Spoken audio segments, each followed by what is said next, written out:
আপনি ক'ত যাবলৈ আহিছে?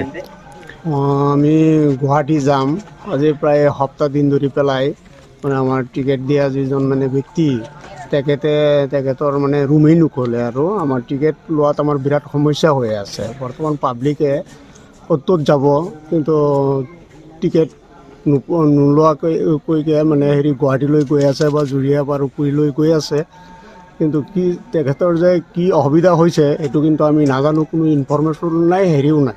এইটো কোনটো ষ্টেচনৰ নাম কি? এইটো আমাৰ ধগাঁও ষ্টেচন।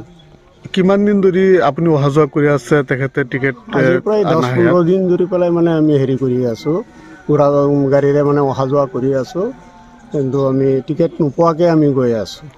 পিছত আপোনালোকে কেনেদৰে গুৱাহাটী বা বিভিন্ন ঠাইত আপোনালোকে যাত্ৰা কৰি আছে?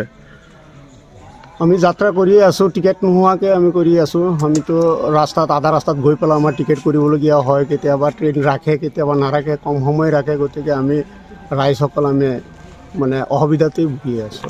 কি আহ্বান জনাব নগাঁও জিলা প্ৰশাসনক বা ৰেলৱে বিভাগক? কি আহ্বান জনাব? আমি ৰেলৱে প্ৰশাসনক আমি কৰজোৰ অনুৰোধ কৰোঁ যাতে আমাৰ গাঁওবাসী বা যাত্ৰীসকল, আমাৰ ট্ৰেইনৰ যাত্ৰীসকলে যাতে সুবিধাৰ বাবে মানে যাতে দগাঁও ষ্টেচনৰ মানে টিকেট দিয়া ব্যক্তিজনক যাতে মানে কিবা এটা পদক্ষেপ লৈ পেলাই যাতে আমাৰ ৰাইজৰ কিবা এটা সুবিধা কৰি দিয়ে।